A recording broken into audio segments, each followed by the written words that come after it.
Եթե դու բիզնեսի մեջ վաճառքի պլանավորումն իրականացնում ես հիմնված վերլուծությունների վրա, ապա կարող ենք քեզ շնորհավորել, քանի որ քո բիզնեսը մտնում է ամբողջ աշխարհի բիզնեսների 9%-ի մեջ։ Իսկ որոնք են առհասարակ պլանավորման հիմնական մեթոդները, ինչ մետրիկաներ պետք է հաշվի առնել եւ ինչպիսի սխալներից պետք է խուսափել։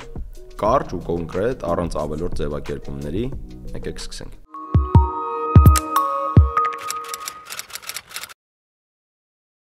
Վաճառքի մեջ պլանավորման համար առավել արդյունավետ եւ ճշգրիտ իրականացնելու 3 հիմնական մեթոդ գոյություն ունի։ Առաջին՝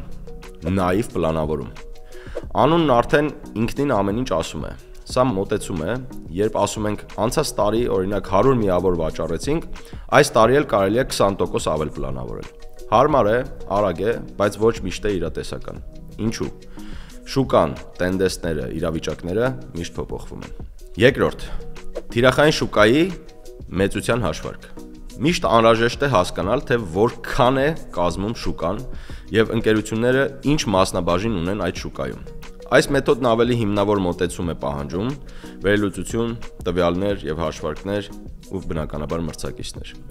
Իհարկե դրա իրականացման համար նախ պետք է հստակ ֆիքսել, թե ով է ձեր բիզնեսի իդեալական հաճախորդը, ICP-ն կամ Ideal Customer Profile-ը, եւ ապա նոր հասկանալ, թե տվյալ շուկայում քանի այդպիսի պոտենցիալ հաճախորդ կա, որից հետո նոր իրականացնել մնացած վերլուծություններն ու պլանավորումները։ Երրորդ՝ արտադրական հզորություններով պլանավորում։ Այստեղ խոսքը գնում է այն մասին, թե որքան վաճառք կարող եք իրականացնել հաշվի առնելով ձեր ընկերության ռեսուրսները։ Մի պլանավորեք ավելին, քան կարող եք արտադրել կամ ծառայություն մատուցել։ Սա հաճախ հանդիպող սխալներից մեկն է։ Լավագույն դեպքում պլանավորումն իրականացվում է այս 3 մեթոդների համատեղ միավորմամբ։ Իսկ ինչ պետք է հաշվի առնել պլանավորումն իրականացնելիս։ Առաջին ու ամենակարևորը՝ ժամանակ։ Որքան արագ կարող եք կատարել վաճառքը։ Երկրորդ՝ քանակ։ Որքան ապրանք կամ ծառայություն եք պլանավորում վաճառել։ Երրորդ՝ գումար։ Որքան եկամուտ եք ակնկալում, եւ իհարկե չորրորդ՝ կոնվերսիա։ Որքան հաճախ են ձեր առաջարկներից օգտվելու։ Կարևոր է նաև հասկանալ ներդրումների արդյունավետությունը եւ հաշվարկել դրանց ցուցանիշները։ Օրինակ, ROI, Return on Investment, սա ցույց է տալիս, թե որքան եկամուտ եք ստանում յուրաքանչյուր ներդրված դրամից։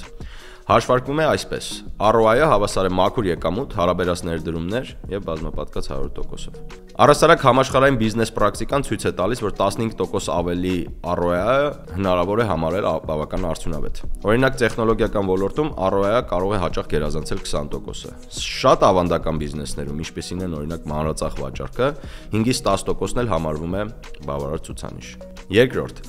ROMI, Return on Marketing Investment։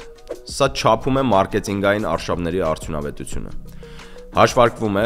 մարքեթինգից ստացած եկամուտները հարաբերած մարքեթինգի վրա ընդհանուր կատարված ծախսերով, բազմապատկած եւ իհարկե տոկոսով։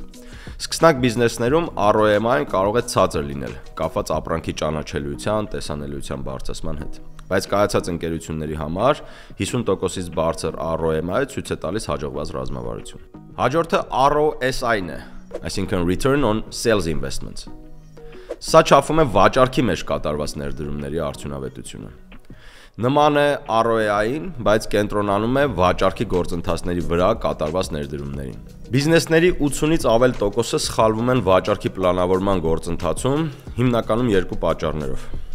Առաջին՝ պլանավորումը իրականացվում է առանց դեկոմպոզիցիայի։ Առհասարակ խոշոր պլանները միշտ պետք է բաժանվեն մանր քայլերի։ Մենք դրան անվանում ենք վաճառքի պլանավորման տաշո մեթոդ՝ տարեկան, ամսական, շաբաթական եւ օրեկան պլաններ։ Երկրորդ՝ 66.6-ի կանոնը կամ 2 սիգմայի էֆեկտը։ Առհասարակ, երբ պլանավորում եք, հաճախ հնարավոր է գերագնահատել ձեր կարողությունները։ Շատ դեպքերում պետք է հաշվի առնել իրականության գործոնը եւ վերանայել ակնկալիքները ապահովելու համար, որ պլանը հնարավորինս իրագործելի լինի։ Օրինակ, եթե ձեր միջին ամսական վաճառքը 500 միավոր է, իսկ ստանդարտ շեղումը 50, ապա 2 սիգմա միջակայքը կլինի 400-ից 600 միավոր։ Այս դեպքում պլանավորել օրինակ 700 միավոր արդեն ռիսկային է, քանի որ դա դուրս է ձեր նորմալ բաշխման միջակայքից։ Առհասարակ վաճառքի պլանավորումը միայն թվեր եւ մեթոդներ չեն։ Դա ռազմավարություն է, որը կապում է ձեր երազանքների իրականության հետ։ Երբ պլանավորում եք, համոզվեք, որ հաշվի եք առնում թե ռեսուրսները եւ թե շուկայի հնարավոր փոփոխությունները։ Մի վախեցեք վերանայել պլանները, եթե պայմանները փոխվում են։ Եվ ամենակարևորը, վաճառքի պլանավորումը չի ավարտվում այն կազմելով։ Դա շարունակական գործընթաց է, որը պահանջում է վերահսկողություն եւ իհարկե անհրաժեշտության դեպքում ադապտացում։ Ի վերջո, պլանը միայն քարտեզ է, բայց հենց դուք եք որոշում, որ ճանապարհով շարժվել եւ ինչ արագությամբ։ Ինչպես ամեն թեմայի վերջում, այստեղ եւս առաջարկում եմ օգտագործել եւ փորձարկել 4 գործիք վաճառքի գրագետ եւ արդյունավետ պլանավորման համար։ Առաջին՝ Clary, երկրորդ՝ HubSpot, երրորդ՝ Pipedrive եւ չորրորդ՝ Gong։ Իհարկե յուրաքանչյուր գործիք ունի նաեւ իր անվճար օգտագործման տարբերակները, որոնց հղումները կարող եք գտնել վիդեոյի նկարագրություն բաժնում։ Իհարկե նաև կարող եք բաժանորդագրվել մեր newsletter-ին, որտեղ կարող եք գտնել տվյալ գործիքների մասին ել ավելի շատ ինֆորմացիա։